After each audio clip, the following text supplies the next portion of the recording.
Hello, নমস্কার, welcome back to my channel PP mind. প্রথমেই সকলকে ধন্যবাদ আমার এই পুরী ট্রাভেল সিরিজকে ভালো রেসপন্স দেওয়ার জন্য। আজকে আমরা সেখানে যাব যে কারণে পুরী আসা। আজ আমরা শ্রী জগন্নাথ দেব দর্শন করতে যাব, তাই সকাল সকাল উঠে আমরা চান করে বেরিয়ে পড়লাম। অ্যান্ড হ্যাঁ, সঙ্গে থাকুন পুরো ভিডিও, কারণ এই মন্দির সংক্রান্ত যাবতীয় তথ্য আপনাদের আমি দেব আজকে। অ্যান্ড কিভাবে আপনারা ভালোভাবে গিয়ে দর্শন করতে পারেন সবকিছু আমি বলবো, তাই ভিডিও স্কিপ না করে সমস্তটা দেখুন। আর আশা করছি আমি অনেক প্রশ্নের উত্তর এই ভিডিওর মাধ্যমেই দিতে পারবো। তো চলুন আমার সঙ্গে শ্রী জগন্নাথ ধাম দর্শনে।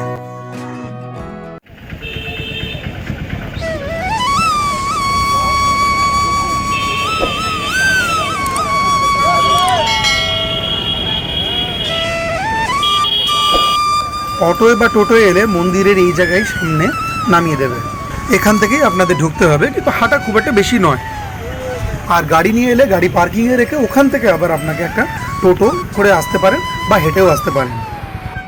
আপনাদের সুবিধার জন্য মাঝে মাঝে যা ইম্পর্ট্যান্ট ইনফরমেশান মনে পড়বে তা দিতে থাকবো, তাই ভিডিও স্কিপ না করে ভালোভাবে দেখুন, আশা করি হেল্প হবে।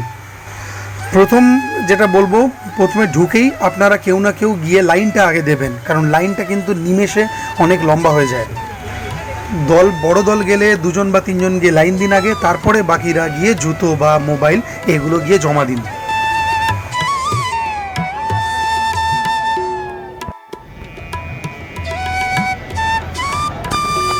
দর্শন কিন্তু শুধু সকালেই হয় না, সন্ধে বা রাতেও হয়। শ্রী জগন্নাথ দেবের রীতি রিওয়াজ বা সারাদিনের যা নিয়ম, সেই নিয়ম বা পূজা যতক্ষণ চলে ততক্ষণ কিন্তু দর্শন করতে পারেন। হ্যাঁ, অবশ্যই মাঝে মাঝে কিছু সময়ের জন্য বন্ধ থাকে, বাট তাছাড়া কিন্তু দর্শন খোলা থাকে। তাই আপনারা আপনাদের মতো সকালেও আসতে পারেন, বা যদি একটু ভিড় কম দেখতে চান, বা যদি একটু ভিড় কমে আসতে চান, তাহলে কিন্তু সন্ধ্যা বা রাতেও আসতে পারে।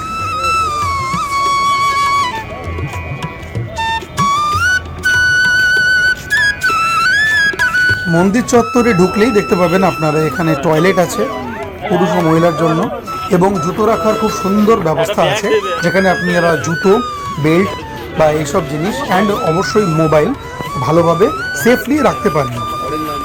আর এখানে কিন্তু একটা জিনিস মাথায় রাখবেন, হাফ প্যান্ট বা পা দেখা যায় সেরকম বসন কিন্তু চলবে না। এখানে ফুল প্যান্ট, ধুতি বা পাজামা পরেই কিন্তু আসতে হবে। আর মহিলাদের ক্ষেত্রেও কিন্তু একই নিয়ম। ভেতরে কিন্তু স্ট্রিক্টলি মোবাইল নট অ্যালাউড, তাই আর দেরি না করে জুতো মোবাইল সমস্ত রেখে চলুন আগে দর্শন করি, তারপর এসে বলছি কিভাবে কি দেখলাম। মন্দির আমাদের দর্শন খুব ভালোভাবেই হয়েছে। পেছনে আপনারা মন্দির দেখতে পাচ্ছেন, অ্যান্ড অনেকগুলো ইনফরমেশান আপনাদের সঙ্গে শেয়ার করা হয়েছে, যেরকম বলেছিলাম। প্রথম কথা হচ্ছে, আপনারা পারলে অবশ্যই সবাই সকালবেলায় আসেন খালি পেটে পুজো দেওয়ার জন্য। ডালা ভেতরে পাওয়া যায়, কিন্তু এখানে ডালা আপনি ডাইরেক্ট দিতে পারবেন না। আপনাকে লাইনে যখন দাঁড়াবেন তখন পুরোহিত বা এখানে পান্ডা বলা হয়, তারা ডালাটা নিয়ে গিয়ে পুজো করি আবার তৎক্ষণাৎ আপনাদের হাতে দিয়ে দেবে। সবচেয়ে বড় ইম্পর্টেন্ট কথা হচ্ছে, এখানে আগে কী হতো, আগে অনেক একসঙ্গে অনেক লোক ঢুকতো, কিন্তু এখন নিয়মটা পাল্টে গেছে। এখন হচ্ছে ভেতরে ঢুকে চত্বরটা অনেক বড়, খুব সুন্দর ঘুরে দেখতে পারেন। এখানে 2টো লাইন পড়ে, একটা অন্য গেটে, একটা নর্থ গেটে, আর একটা অন্য দিকের গেটে। আপনারা ঢুকবেন হচ্ছে 2টো গেট দিয়ে ঢোকাতে চেষ্টা করবেন, নর্থ গেট দিয়ে ঢুকতে। আরও একটা টিপস আছে যাতে মনে বলবো, তাই সঙ্গে থাকুন, পুরো ভিডিওটা দেখুন। যা মনে পড়ছে বলতে থাকছি। অ্যান্ড আপনারা এসেই প্রথমে লাইনটা দিয়ে দেবেন, কারণ এখানে এসে লোকে আগে এখানে ওখানে ঘুরে বেরিয়ে মানে বোঝে না, বা ঘুরে বেড়ায় বা কিছু এদিক ওদিক করে এসব করবেন না। প্রথমে আসবেন, এইখানে এইগুলো এখানে ওয়াশরুম আছে, আর পেছনে 2টো এরকম রাখার আছে, জুতো রাখার জায়গা আছে, জুতো বা মোবাইল রাখার জায়গা আছে। তো সেখানে আপনারা আরামসে জুতো মোবাইল রেখে সঙ্গে সঙ্গে গিয়ে আপনারা ওইদিকে নর্থ গেটের দিকে লাইন দিয়ে দিন। আচ্ছা, লাইনের ব্যাপারে একটা ইম্পর্টেন্ট কথা বলি। লাইন যখন আপনারা দেবেন ইনফ্যাক্ট, তখন লাইন কিন্তু সবসময় মুভ নাও করতে পারে, ঘাবড়ানোর কিছু নেই। এখানে নিয়মটা হচ্ছে, 2টো লাইন পড়ে, লাইনগুলো একবারে অনেক লোক করে ছাড়ে, কিন্তু যখন আটকাবে 1 ঘন্টার জন্য আটকাবে। যদি আপনি ভাগ্য ভালো ঢুকে যাচ্ছেন, আর কিন্তু যদি লাইন দাঁড় করিয়ে দেয় বুঝবেন 1 ঘন্টার জন্য আপনারা দাঁড়িয়ে গেলেন। তো যাই হোক, এনিওয়ে যেখানকার যেরকম নিয়ম, ঠাকুর দর্শন করতে এসছেন জগন্নাথ দেব, অবশ্যই ভালোভাবে করবেন, তাড়াহুড়োর কোনো ব্যাপার নেই। যারা ভোগ নিতে চান না, এখানে যদি কোনো কেউ পুরোহিত এখানে পান্ডা ভক্তিদের দিয়ে পুজো দেওয়াতে চান, প্রথমেই আপনারা পান্ডা নিয়ে নিতে পারেন এখান থেকে। অনেক আছে এখানে, অনেকজন খোঁজ খবর নেয় এরকমভাবে। তো আপনারা যে কোনো একটু ভালোভাবে কথা বলে আপনারা একদিনকে নিয়ে নেবেন, ঠিক করে নেবেন, এবং সেই আপনাকে পরপর প্রসেসটা হেল্প করে দেবেন কীভাবে কোথায় যেতে হবে। যদি নিজেরা যান কোনো অসুবিধা হবে না, একদম লাইন দিন, লাইন দিয়ে ঢুকে যান।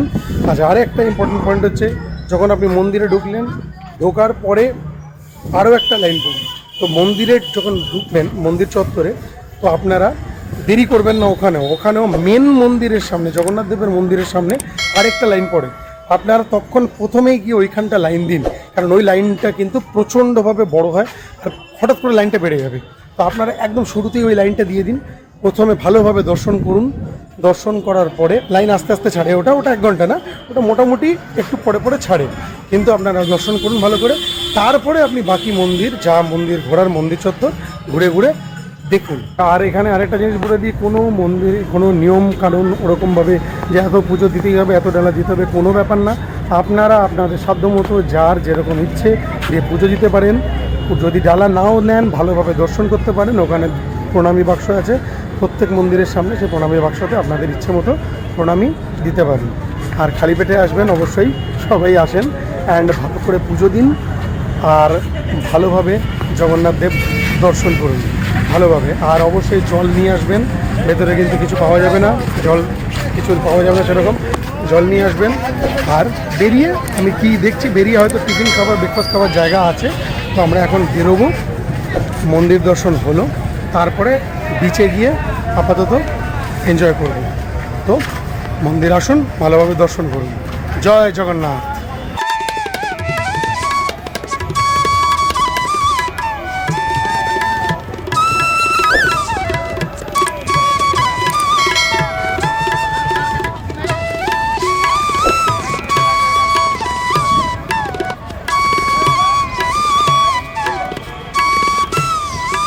চলো।